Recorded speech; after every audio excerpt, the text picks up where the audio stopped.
Estamos a las 12 del mediodía con 40 minutos en estudios. Está Miguel Antezana, analista político. ¿De qué hablamos? Hablamos de la última encuesta que ha publicado la compañía peruana de investigación de mercado, CPI, que nos habla de una situación realmente riesgosa. Creo, le preguntaré, si estos resultados que hablan de un crecimiento impresionante de la desaprobación y una visión absolutamente pesimista y desalentadora del gobierno, de su liderazgo, de su acción, implicaría en algún momento, no sé si hoy, si le sumamos al tema del calentamiento social en el país, implicaría algún efecto en el tema de gobernabilidad. Creo que hay que ir evaluando el asunto, porque si miramos ese panorama, es un calentamiento social con los dos sectores más importantes, con problemas no resueltos y movilizados en la calle, con un presidente que tiene en la percepción de la gente una debilidad impresionante y una desaprobación impresionante, uno diría, ¿hacia dónde estamos caminando? ¿Hacia dónde vamos? Converso con Miguel Antezana sobre este tema. ¿Cómo está? Qué gusto saludarlo. Manuel, ¿cómo estás? Buenas tardes. Bueno, son malas noticias estas, ¿verdad? O sea, más allá de que me gusta o no me guste PPK, digamos, el asunto de la institucionalidad denominada presidente de la República con este nivel de aprobación que son 26% apenas, entiendo que debe ser desalentador para cualquier tipo de... Es un escenario bastante delicado porque estamos hablando apenas el primer año de gobierno y ya no estamos hablando también de dos factores principales, lo que es la confianza y las expectativas. Cuando se inicia un gobierno, generalmente se inicia con un voto de confianza casi que inercial, casi que normal que tenga ese voto de confianza porque es un nuevo gobierno. Y obviamente que las expectativas son generalmente positivas. Más aún en el caso de PPK, cuando vemos que los últimos meses de Ollanta, quizás inclusive hasta un poco más, año y medio, teníamos un panorama bastante desalentador. Estábamos con lo del piloto automático, las vacas flacas y todas esas cosas que se le quiso decir. Sin embargo, llega PPK, enfrenta ciertamente inicios de años el tema del niño costero, el escándalo de Odebrecht.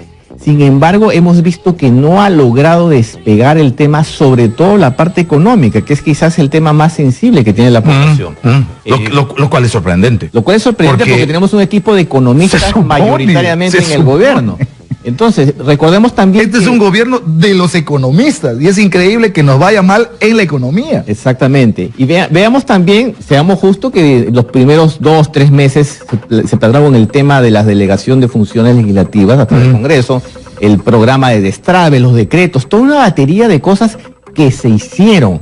Pero fíjate que todo ese tema... El ajuste fiscal sí es un tema de responsabilidad absoluta del gobierno. Y es más, después nos enteramos de boca del propio Premier Zavala, que Torne hizo un ajuste fiscal con el que él no estaba de acuerdo. Así es. Entonces, si no estabas de acuerdo y tú eres el presidente del Consejo de Ministros, ¿por qué lo permitiste? Entonces, sí. Ahí comenzamos. O sea, hay dos cosas que podría de alguna manera explicar el asunto, que es este tema del niño costero y el asunto de Odebrecht y sus efectos, y ahí uno podría cuestionar qué tan eficiente ha sido para manejar estas dos tempestades del gobierno. Pero eso es coyuntural, no podemos decir que todo depende de eso. Pero el ajuste fiscal, que ha significado un frenazo mucho más fuerte al tema de inversión, de inversión pública, es responsabilidad absoluta de este gobierno. Absoluta. Totalmente. Y además también... Y el destrave es absoluta responsabilidad también. Es más, ese destrave, fíjate que no ha destrabado nada, al contrario, estamos más trabados que antes.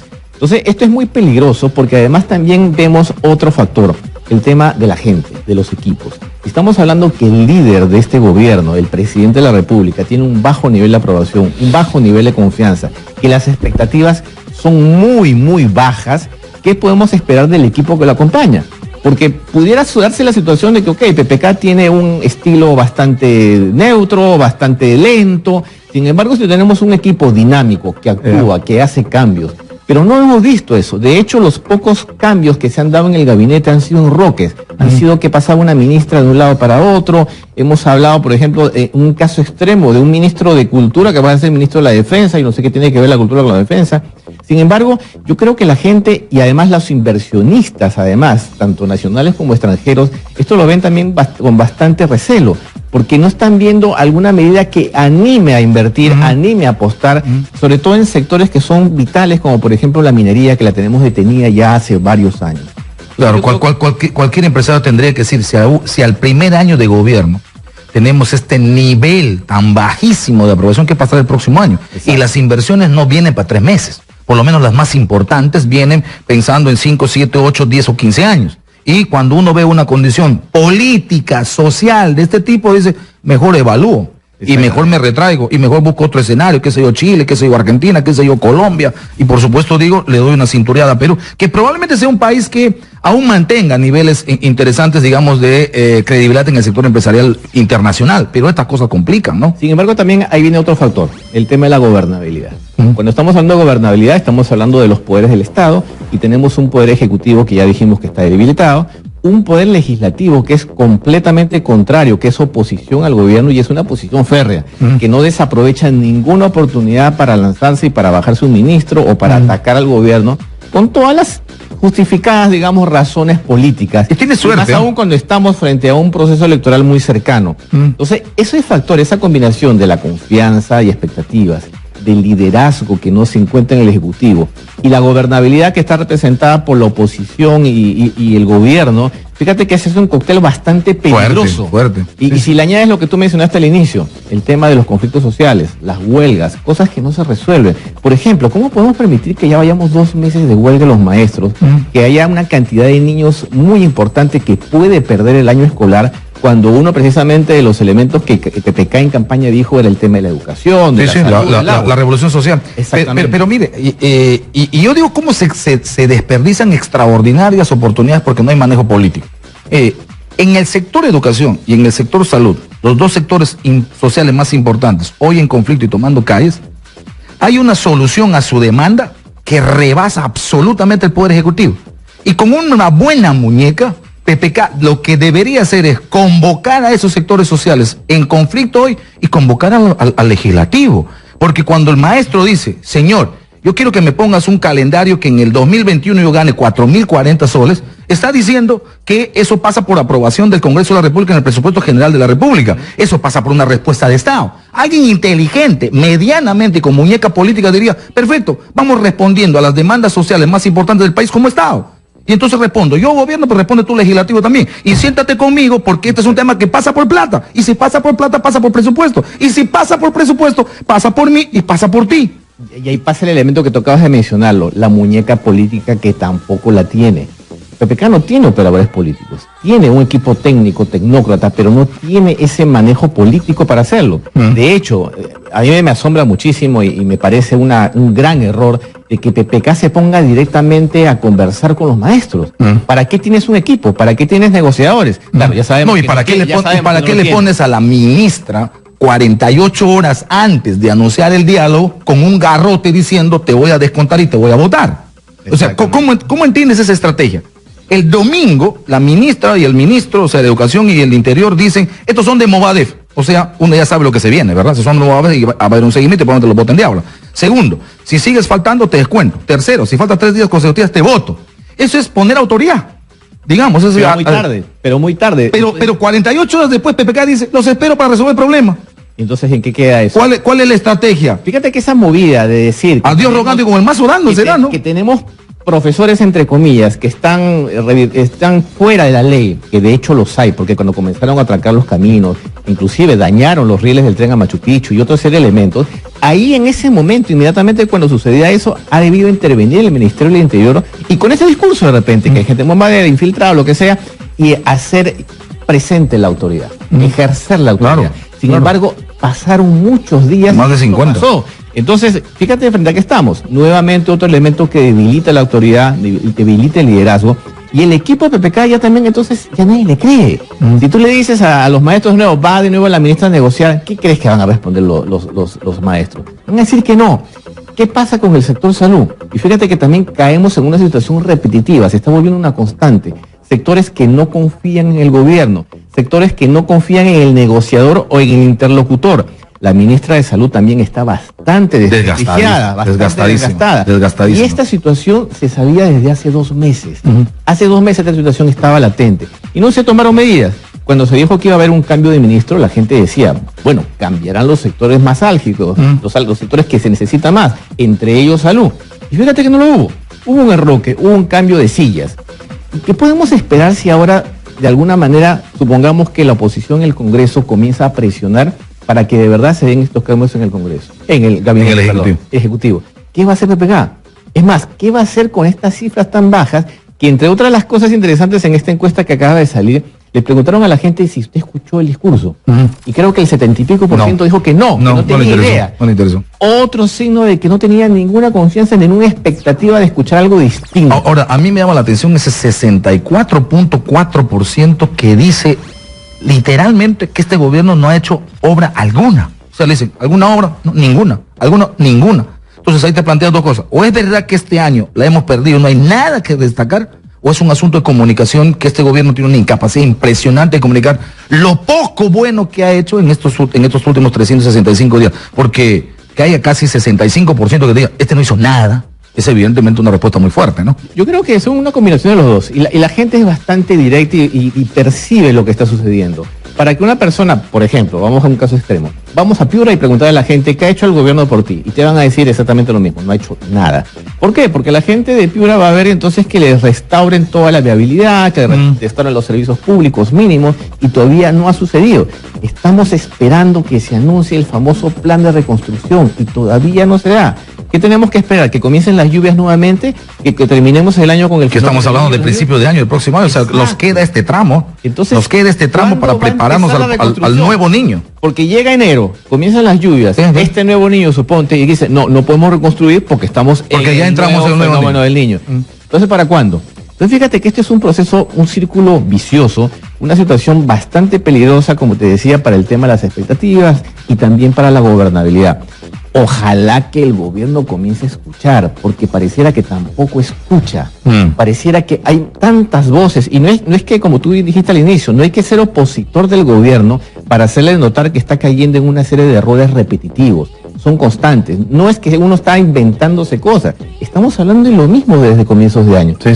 Ahora, el problema más grave es que el que no percibe la crisis es el presidente de la República. Por eso digo, no lo siente. Tiene que se lo diga. Claro, porque si él sentiría la crisis, evidentemente el 28 de julio hubiese sido un buen punto de inflexión para decir, renovemos aire y renovemos, por supuesto, la esperanza en la gente y planteemos retomar aquello que le enamoró en abril del año pasado a la gente, ¿no? Ahí pareciera que precisamente que hay como una desconexión del presidente de la República con la realidad. ¿Por qué lo digo? Porque, seamos claros, el discurso presidencial, el mensaje de la nación, se lo redactan sus asesores, un equipo. Sin embargo, el presidente tiene que leer y tiene que ver qué está pasando. Claro. Es más, él lo presenta al Consejo de Ministros para que ellos aprueben que ese mensaje va a ser leído el 28 de julio. Entonces, si ha pasado por esos dos filtros y hemos escuchado el mensaje que escuchamos, ¿qué pasó ahí? O el presidente no está conectado con la realidad, o los ministros están en otro mundo y no le han dicho. Entonces, ¿qué está pasando? Y yo creo que eso es peligroso también. Ahora, la encuesta le da un mapa claro a PPK. Yo creo que ellos deberían trabajar, y yo creo que sí lo hacen. El asunto es que no sé si pueden dar un paso hacia adelante. La encuesta, por ejemplo, le dice, 15% cree que el último año ha sido peor en tema de delincuencia. O sea, eso quiere decir que hay que trabajar más delincuencia, hay que trabajar más el tema de las calles. Un 10% dice que PPK es mentiroso, eso tiene que ver con promesas hechas y no cumplidas. Caso maestro. El primer año de mi gobierno, o sea, estamos hablando de este año, voy a subir a 2.000 soles, luego digo, no tengo. Claro, puede ser que hayan condiciones que lleven finalmente a que eso ocurra, pero bueno, eso hay que explicarle a la gente, pues. Hay que decirle cómo. Y la parte comunicacional, que ha fallado desde el inicio. Terriblemente. Otro dice, por ejemplo, que finalmente no hace nada por el país, no realiza obras. Y el otro, que hay definitivamente un entorno corrupto en el presidente de la República, y esto es un 8%. No es poca cosa, así que se percibe que en el entorno más cercano a PPK hay gente que definitivamente no está siendo transparente en el manejo de los recursos públicos. Y veamos que se están descubriendo cosas, sobre todo a través de los programas dominicales, en que tenemos a gente que está enquistada en el gobierno, y cuando digo enquistada es porque ya tiene malos manejos, y se comienzan a descubrir, pero que muchos también comienzan a relacionarse directamente con este gobierno.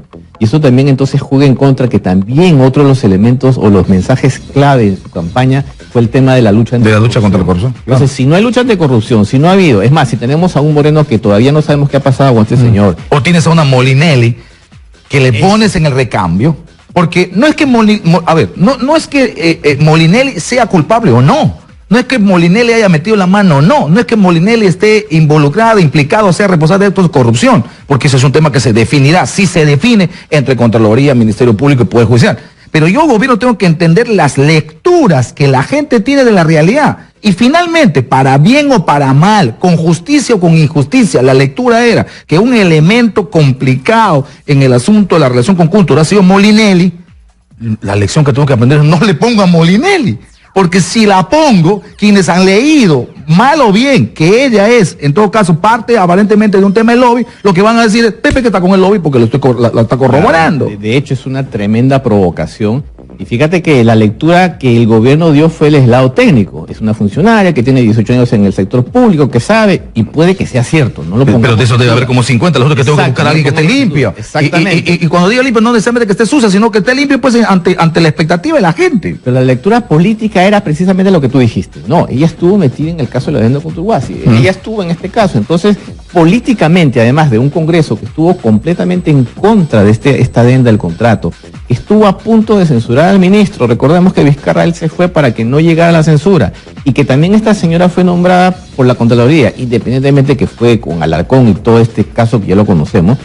Políticamente era muy mala jugada colocar a esta señora, que ya de hecho la primera mala jugada fue colocarla de viceministra en otro ministerio. ¿Qué es lo que han hecho? Y luego subirlo de nivel. Es una provocación que seguramente el Congreso va a buscarle la caída en cualquier momento. Ahora, ¿qué hacemos en el futuro más inmediato, en la coyuntura, a propósito de los problemas sociales y en lo que significa mediano plazo en el tema de la estabilidad, de la gobernabilidad como elementos necesarios e imprescindibles para recuperar cierto ritmo de crecimiento económico que finalmente nos siga, lentamente, pero finalmente nos siga sacando de lo que hemos sido un país cada vez más pobre? Yo creo que la primera acción que debe tomar el gobierno es escuchar. Me parece que no está escuchando. No quiero llegar a pensar que está sumido en la soberbia y que precisamente cree que no está pasando, que todo este es ataque del mediático, linchamiento mediático, todos esos argumentos tontos que se dicen cuando no se quiere aceptar la verdad. Yo creo que debe el gobierno escuchar seriamente y debe ampliar el círculo de profesionales que lo rodean, porque estamos hablando de la misma gente y la misma gente también ha demostrado que no escucha. Y eso es bastante peligroso. Entonces, todo el mundo le está diciendo, todo el mundo que no le en contra. Imaginemos si hay una próxima encuesta de aquí un mes, ojalá que los percepción de confianza cambie, que la aprobación suba alguito. Pero si mantenemos a este mismo equipo, mantenemos las mismas acciones que se han venido repitiendo, estoy seguro que el índice de desaprobación va a ser mucho mayor y vamos a hablar de un final de año 2017 con cifras que pudieran acercarse al 15, 13%. Y ¿afectaría gobernabilidad esto y en qué nivel lo afecta? Afectaría la gobernabilidad y afectaría por el lado político, porque recordemos que estamos frente a un proceso electoral muy pronto. Y obviamente el partido de gobierno no va a sacar pues ni un concejal, pues, ni un regidor, porque todo el mundo no va a querer nada con el PPK.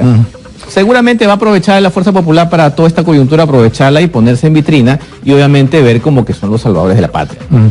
Yo insisto en esta iniciativa. PPK podría tener, y si hay alguien de cuestión política al lado de PPK, lo que debería hacer es aprovechar esta coyuntura de calentamiento social para involucrar al Estado. Por ejemplo, ¿qué mesa técnica? No, yo agarraría la Comisión de Educación, que sea esa la mesa técnica, en el Congreso de la República. Okay. Dando medidas que están en mi manejo, o sea, en el asunto del Ejecutivo, correcto. Pero digamos, como respuesta de Estado, la discusión de la realidad social en educación y salud se debaten en la Comisión de Educación y la Comisión de Salud del Congreso de la República. Y yo estoy abierto para escuchar qué se puede hacer en torno al presupuesto. Y lógicamente la Comisión de Presupuesto. Lo cual haría que finalmente no sea el gobierno, sino el Estado el que le responda a este retraso impresionante en dos sectores. Porque a mí nadie me va a contar el cuento que el problema de educación es un tema de PPK. Es un tema de los últimos 3 o 4 gobiernos. Es un problema estructural que hay que enfrentarlo y estructuralmente es como hay que responderlo. Exactamente. Y el manejo para que no me estén, no, para yo PPK no estar en este circo romano donde me están metiendo más palo que sentimiento, más látigo que sentimiento. Y la tribuna se llama Congreso de la República, en algunos casos empujando a los latigueros. Les llamo y les digo, señores, eso es un tema de ustedes también. Aquí me están pidiendo el presupuesto para los próximos 4 años. Y el presupuesto es verdad que parte de iniciativa mía, pero finalmente lo aprueban ustedes. Y si no te repuesto, vamos hablando de este asunto. Que la Comisión de Educación y la Comisión de Salud vea estos temas de requerimiento y planteen un tema que el Estado como gobierno y luego como legislativo puede responder. Manuel, y esto que tú acabas de decir tan claramente, que es cosa algo de sentido común, fíjate que en el gobierno pareciera que no lo saben. O pareciera que no quieren sacar esa carta, que ni siquiera es una carta bajo la manga, es una carta que está ahí disponible todo el tiempo. Pareciera que se quiere llegar a más conflicto, lo cual es un absurdo completo, porque eso ya estamos afectando no solamente al gobierno de PPK, estamos hablando de la gobernabilidad.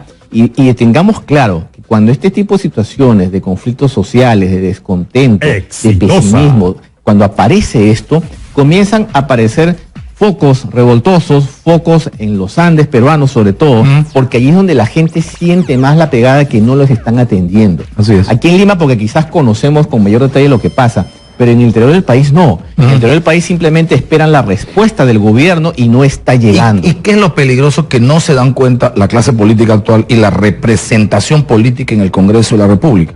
Que esto crea un caldo de cultivo extraordinario para los aventureros de la política que se hacen llamar antisistema, que luego nos van a venir con el extremo de que al pobre hay que darle todo.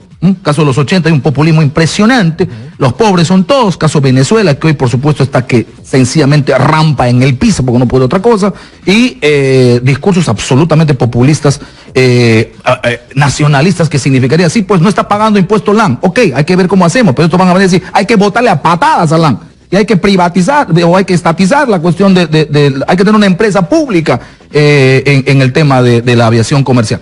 En fin, o sea, esto es lo peligroso, o sea, que crece el nivel de descontentos en los cuales prende fácilmente discursos absolutamente trasnochados, populistas al máximo, que nos pueden poner en un escenario como el que está viviendo hoy Venezuela. Perdonen, pero hay que decirlo bien. Una visión de más largo plazo, no solamente estar pensando en resolver este conflicto, sino será lo que viene. Porque si además resolvemos este conflicto a medias, el próximo año se va a repetir. Así es. El próximo año también. Y otros asesores también van a comenzar a reclamar. Si le solucionaste la situación a los maestros, también resuélvelo a mí. Vienen los médicos, vienen las enfermeras, los nutricionistas, viene todo el mundo. Y entonces ya se comienza a generar ese caldo de cultivo que todo el tiempo va a estar hirviendo. Así es. Y llegamos a la mitad de gobierno y no ha hecho nada. Así es. Porque, ojo, y eso también entonces hay que tomarlo en consideración. Y finalmente, el posible fracaso de Pedro Pablo Kuczynski, no sé si necesariamente sea el mayor encumbramiento de Keiko Fujimori. Probablemente vaya a ser el replanteamiento a lo que ambos plantean como modelo, en el que no tiene mucha diferencia desde el punto de vista económico. Y sean esos descontentos constituidos en un ejército enorme de gentes los que estén pidiendo el supuesto cambio que finalmente puede llevarnos a una catástrofe mayor. Cuidado con eso y con una evaluación necesaria para que lo aprendido, para que lo ganado, aún siendo poco, no se pierda. Muchas gracias, señor Antezana. Muchas gracias, Manuel. Muy amable. Usted solo habla. Esta es la hora 1:00 con 00 minutos, la hora en todo el territorio nacional. Hemos estado con la pregunta el día de hoy, ¿no?